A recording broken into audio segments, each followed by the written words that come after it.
수능 실전 문제 1강의 생활과 윤리 1강의 수능 실전 문제 1번을 또 풀어보도록 하겠습니다. 가불의 입장에 대한 설명으로 옳지 않은 것은 이다라고 되어 있는데요. 비슷하니까 계속 한번 또 보도록 하겠습니다. 인간은 도덕적 표준과 규칙에 따라 사고할 수 있는 거, 생각할 수 있는 거고 행동할 수 있는 도덕적인 행위자래요. 그러나 다양한 도덕적 딜레마 상황에서 어떤 선택을 해야 할지 판단하고 해결책을 찾기 어려운 경우가 있대요. 그래서 이런 거를 잘 해결하기 위해서 인간의 삶에서 발생하는 다양한 윤리 문제를 해결하고 대안을 제시하는 것을 주된 목적으로 해야 된대요. 즉 해결해야 돼 실천적. 그래서 실천 윤리학에 대한 대표적인 얘기입니다. 그러니까 뭐예요? 그냥 읽어보시면 돼요. 뭐예요? 여러 가지 도덕적인 딜레마. 뭘 어떻게 선택해야 되지? 그런 다양한 윤리 문제를 해결하고 대안을 제시해야 되니까. 왜? 누가? 사람을, 사람 자체가 실천해야 되는 거지요. 을을 보시면은요, 인간은 도덕적인 신념을 표현하거나 어떤 선택을 할지 숙고할 때 뭘 사용한대? 언어를 사용한대요. 그쵸? 이러한 언어를 구성하고 있는 단어의 의미가 명확해야 도덕 추론 과정에서 오류를 줄일 수 있다. 그러니까 단어의 의미 자체에 좀 집중하는 거예요. 그래서 뭐야? 윤리학은 도덕 언어의 의미와 그 언어가 도덕적 논의에서 어떤 역할을 하는지 분석하는 것. 즉, 도덕적인 언어 자체의 분석을 뭐가 돼? 주목적으로 한다. 방금도 여러 번 수능 기본 문제에서 봤듯이 이걸 보고 메타 윤리학이라고 얘기를 합니다. 그렇죠? 그러면은 1번에 보시면 실천적인 윤리학에서는요. 갑인, 즉 윤리학의 도덕적 옳고 그름에 대한 판단 기준, 즉 실천적인 거니까 판단 기준을 제시해야 된다라고 보는 거고요. 갑은 윤리학의 도덕적인 문제 해결에 대한 실천적인 해결책, 이게 이제 주된 내용인 거 맞습니다. 3번에 보시면 어쨌든 메타윤리학은 윤리학이 도덕적 추론 과정의 타당성 입증, 뭐에 대해서 의미에 대해서 그러니까 이것도 주목적으로 하는 거 맞습니다. 이것도 굉장히 중요하니까 별표를 쳐 넣으시고요. 4번에 보시면은요. 메타윤리학은 도덕 언어의 사용이 논리적 관계, 그쵸? 요 얘기를 하고 있는 거죠. 도덕적인 언어 사용이 과연 잘 됐는지, 논리적으로 잘 됐는지에 대한 관계를 분석하고 제시를 하는 거에 대한 집중하는 거는요. 대표적으로 메타윤리학에 대한 핵심적인 내용입니다. 5번 보시면은요. 가불은 윤리학이 도덕적인 관습에 뭐가 돼? 가치 중립적인 설명을 주목적. 이거는 가불이 아니라 그 자체가 기술해야 되는, 기록해서 남기는 기술 윤리학에 대한 특징이야. 가치 중립적인 설명을 통해서 기록을 남긴다. 이렇게 생각해 주시면 될 것 같습니다. 답은 5번이 되는 거고요. 그 다음에 2번 보도록 하겠습니다. 그림의 강연자에서 볼 때 뭐가 돼? 이 사람 굉장히 많이 나와요. 예, 뭐 굉장히 지분이 많은 사람입니다. 뭐 굳이 얘기하면은 사람을 외울 필요는 없지만 싱어라는 사람입니다. 나중에 이제 뭐 싱어에 대한 얘기도 좀 굉장히 많이 할 건데 뭐 이 사람이 지금 싱어가 중요한 건 아니고요. 그림의 강연자 입장에서 볼 때 밑줄진 기억에 대한 즉 기억에 대한 밑줄이에요. 볼게요. 우리는 해결이 시급한 윤리적 문제와 매일 마주치며 살아가고 있다. 시급한 윤리적 문제와. 예를 들어서 극단적으로 빈곤하게 살아가는 사람들을 돕는데 쓸 수 있는 돈을 나의 즐거움을 위해서 사용하는 것이 옳은가? 극단적으로, 그러니까 내가 지금 당장 즐겁다고 뭐가 돼 극단적으로 빈곤한 사람들을 등한시해야 되는가? 뭐 동물을 그저 우리가 먹을 고기를 생산하는 기계로 대우해야 되는가? 뭐 우리가 걷거나 자전거를 분명히 이용할 수 있는데도 불구하고 온실가스를 배출해서 지구 온난화를 초래할 장화용을 이용해야 하는가 같은 좀 범지구적인 내용이죠. 그래서 윤리학은 뭐가 돼? 이와 같은 현실적인 윤리 문제를 윤리적 기준에 따라 실천할 수 있어야 된대요. 그렇죠? 즉 일상생활에서 부딪히는 거야. 즉 그러면 기억해 보시면 당연히 뭐가 돼? 좀 뭐가 돼? 실천적인 거죠. 이걸 보니 실천 윤리학에 대한 대표적인 얘기인 거죠. 도덕 원리를 기반으로 해서 뭐가 돼? 윤리 문제를 해결하는데 뭐가 돼? 집중을 하고 있는 게 바로 이 사람에 대한 얘기고요. 어쨌든 도덕적인 가치 판단보다 경험적인 이건 두 개가 바뀌었죠. 가치 판단에 대한 내용이에요. 실천적인 거니까 그렇죠. 경험적 사실 기술이기도 하지만 사실은 요게 더 중요한 거예요. 도덕적인 뭐가 돼? 가치 판단이 더 중요한 거니까 이유는 틀렸고요. 이것에 보시면 현실적인 뭐가 돼? 문제 해결하기 위해서 뭐가 돼? 학제적인 그쵸? 현실적인 문제를 해결하기 위해서 이렇게 학제, 즉 뭐가 돼? 이런 학문적인 접근을 하는 게 실천윤리학의 대표적인 내용이고요. 도덕 규범에 대한 객관적인 조사와 설명을 뭐가 돼? 중시하는 거는 뭐가 돼요? 뭐 아까도 나왔지만 기록해서 남긴다. 기술윤리학에 대한 대표적인 성격이에요. 객관적인 조사는. 그래서 기억하고 디귿이니까 답은 2번이라고 생각을 해주시면 되겠습니다. 그 다음에 3번 보도록 하겠습니다. 3번 보시면요. 이런 문제 여러분들이 굉장히 싫어하는데요. 그렇게 어렵지 않아요. 볼게요. 뭐 여러 번 제가 뭐 강조를 하지만 여러 번 풀다 보면은 어쨌든 뭐가 돼 하나 그 푸는 요령을 좀 알 수 있을 것 같아요. 가불의 입장을 나그림으로 탐구하는 거예요. 볼게요. A씨에 들어갈 내용으로 가장 적절한 것은이다 라고 얘기를 했습니다. 그러면요. 갑은 인간의 도덕적 경험은 정확하게 뭐가 돼? 기술될 수 있다라고 얘기를 했어요. 여기 나와 기술될 수 있다. 정확하게 이거 기술윤리학에 대한 얘기죠. 기록해서 남긴다. 기술윤리학. 그래서 따라서 윤리학은 한 개인이 어떤 도덕적인 신념과 태도를 왜 지니게 되었는지, 이러한 신념과 태도가 그의 행동에 어떠한 영향을 끼쳤는지에 대한 인과관계를 뭐예요? 기록해서 남겨야 되니까 객관적으로 과학적으로 설명하는 것. 즉, 이 과학적으로 설명한다는 것을 객관적으로 설명한다라고 얘기해도 무방하겠네요. 그렇죠? 을을 보시면 인간은 살아가면서 수많은 도덕 문제에 부딪히게 되고 또 해결해야만 하는데, 그렇죠? 그때 무엇이 옳고 그른지에 대한 기준이 있어야 돼. 그래서 윤리학은 뭐야? 도덕 행위자들에게 일관된 도덕적인 기준을 제공해야 된대. 즉 규범에 대한 얘기예요. 규범 윤리. 그러니까 말은 중요한 게 아니에요. 이런 거는 일종의 뭐가 돼? 규범적 어떤 기준을 제공하는 규범 윤리학이구나라고 넘어가시면 돼요. 그러면은요. 얘는 객관적인 거고 그다음에 얘는 규범이니까 객관적일 수가 없겠지. 그래서 A가 참이니까 얘가 참여해야 되잖아요. 그쵸? 그러니까 보세요. 바로 참여해야 되니까 어쨌든 도덕 현상을 얘는 A니까 마찬가지 얘는 아니요 라고 되어 있죠. 도덕 현상을 객관적으로 탐구해. 어쨌든 도덕 현상 자체를 탐구를 해야지 설명이 될 거 아니에요. 이거는 갑과 을 모두 예스예요. 헷갈리지 마세요. 도덕 현상을 객관적으로 얘 기술윤리학이네요. 규범윤리학은 객관적으로 탐구를 하면 안 되나요? 안 되는 게 아니죠. 객관적으로 탐구를 해서 주관성이 가미가 되는 건 괜찮으니까 얘는 어쨌든 둘 다 예스예요. 이거 헷갈리지 마세요. 1번이라고 오답한 친구들 굉장히 많아요. 2번에 보시면 A에 대한 얘기는 뭐가 돼? 이론윤리학이 기술적인 거잖아요. 그쵸? 그래서 보면은 2번 보시면은 이 윤리학의 목적은 삶의 지침이 되는 얘는 뭐가 돼? 갑이 노고 그다음에 을이 예스잖아요. 그러니까 당연히 뭐가 돼? 어디로 가야 돼? C로 가야 되는데 A가 오니까 틀렸고요. B는 뭐야? 갑만의 생각이잖아요. 그러면은 윤리학은 도덕적 진술의 의미 분석이잖아요. 의미 분석은 뭐야? 메타윤리학에 대한 얘기예요. 메타윤리학이 왜 나오니? 그러니까 B에 대한 내용도 아니죠. B는 이제 뭐가 돼? 기술윤리학이잖아. 윤리학은 당위적인 측면에서 규범을 분석하고 정당화해야 되는가라고 얘기했는데 얘는 뭐예요?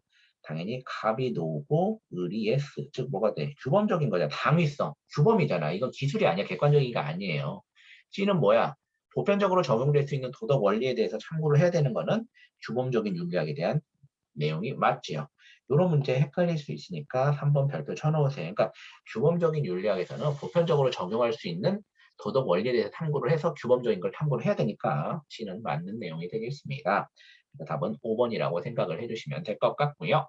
그 다음에 4번 보도록 하겠습니다. 그림은 서술형 평가 문제와 학생 답안이래요. 학생 답안에 기억하고 미음 중 옳지 않은 것입니다. 라고 얘기했는데 서술형 평가를 봅시다.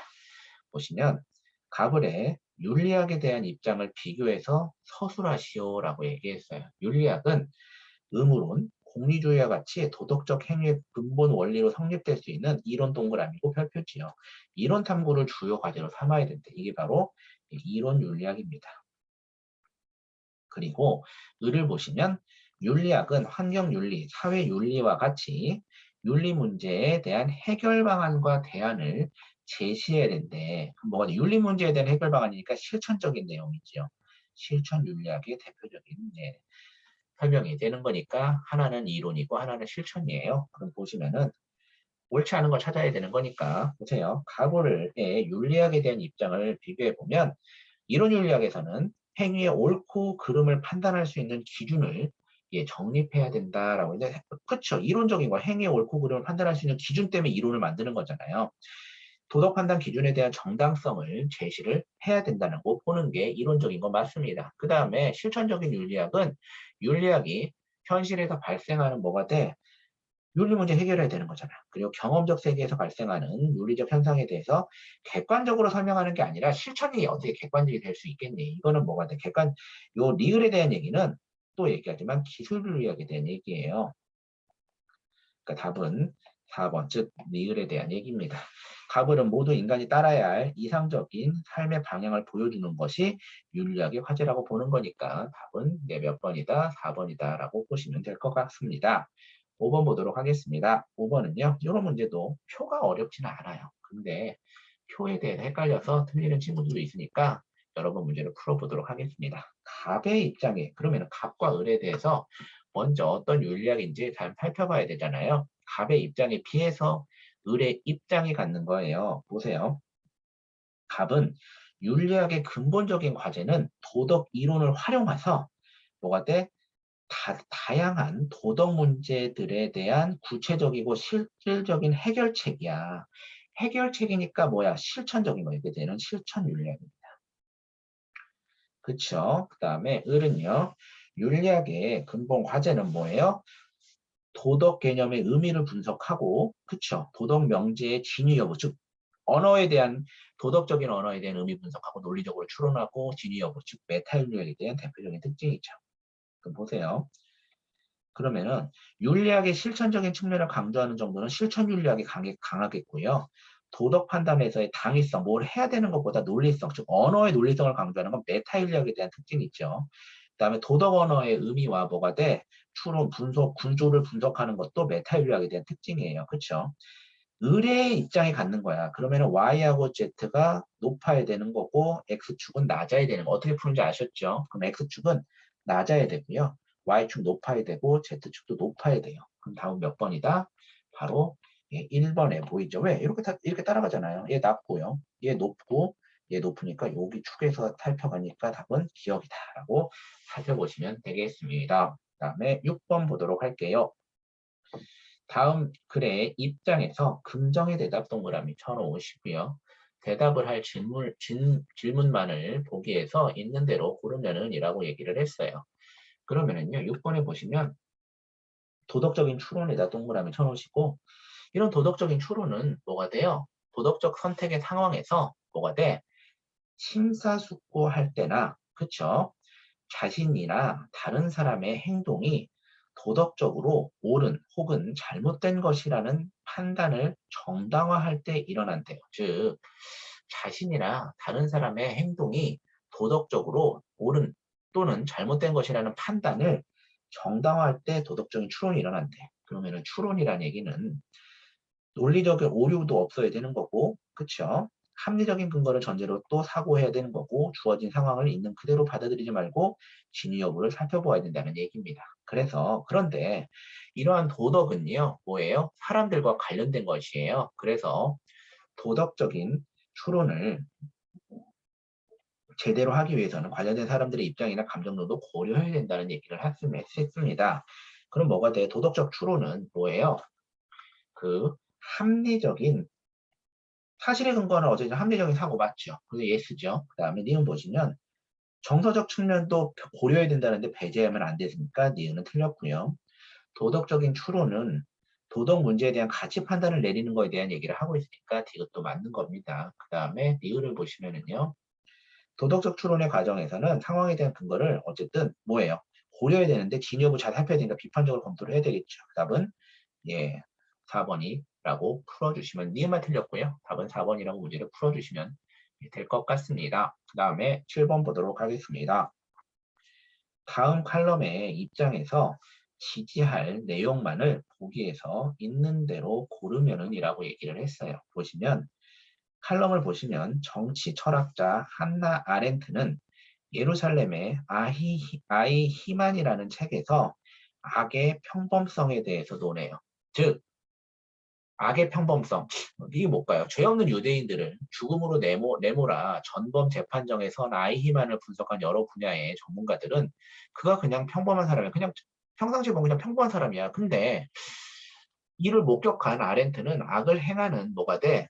특별한 사람이 있는 것이 아니라 뭐가 돼? 그냥 특별한 사람이 악을 행하는 게 아니라 악은 생각이 없고 타인의 관점을 이해하지 못하는 그런 평범한 이유로 자행된다라고 판단했어요. 이게 뭐냐면 그냥 그 사람을 이 입장을 이해를 못하는 거에서 온다고 생각을 했어. 그래서 이처럼 만약 일상생활에서 자신의 언행을 되돌이켜 생각하지 않고 다른 사람의 입장에 대한 이해가 없으면 어쨌든 뭐가 돼? 무심결에 악행. 그러니까 나는 당연히 정당하다고 생각했는데 그 다른 사람한테는 악행이 될 수도 있다는 얘기죠. 그래서 타인과 자신과 타인의 삶에 대해서 심사숙고하는 태도를 지녀야 된대요. 그렇죠? 그 얘기를 하는 겁니다. 그 성찰에 대한, 즉 삶의 성찰에 대한 얘기를 하는 거예요.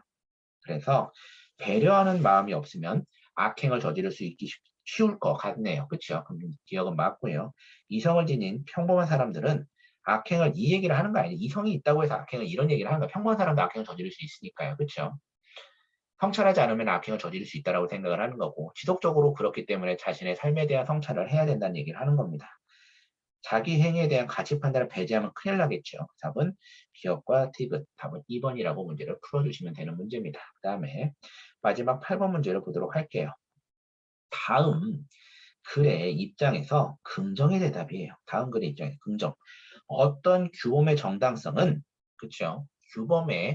규범과 관련된 구성원들이 타당하다고 받아들일 때 성립이 된대. 즉 사실에 대한 진리 주장은 그 자체에 내재된 타당성이 인정이 되면 그것으로 충분하대. 즉 사실에 대한 진리 주장은 그 자체에 내재된 일정의 타당성이 인정되면 그것으로 충분하대. 하지만 규범에 대한 정당성에 대한 주장은 그 자체의 타당성에도 당연히 문제가 없어야 되는 거고요.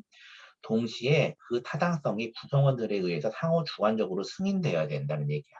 당연히 그 자체의 타당성도 문제가 없어야 되는 거고 동시에 그 타당성이 구성원들에 의해서 상호 주관적으로 승인돼야 된다는 얘기예요. 그래서 이를 위해서는 시민들이 뭐예요? 공적인 장소에서 토론할 수 있는 기회가 주어져야 되고 합리적 의사소통이 이루어져야 된다는 얘기예요. 그렇게 돼서 그 토론의 결과가 뭐야?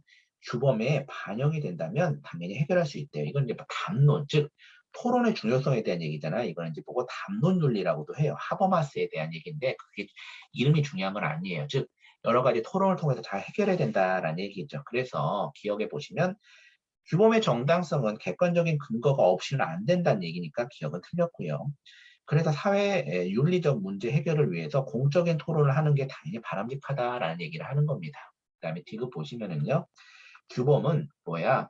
시민들의 간의 공적인 토론을 통해 도출돼야 되는 거고 당연히 시민들은 정당한 토론의 과정을 거쳐 도출된 결론을 받아들여야 된다는 얘기를 하는 거예요. 그러면은 답은 5번이라고 문제를 풀어주시면 되는 패턴입니다. 이런 식으로 전반적인 내용에 대한 게 나왔으니까 생활과 윤리에서는요. 무조건 1번에서는 이렇게 실천이다, 규범이다, 뭐 메타다 이런 거는 반드시 나오니까 문제를 풀어보면서 이제 내용을 정리를 해주셨으면 좋겠습니다. 수고하셨습니다.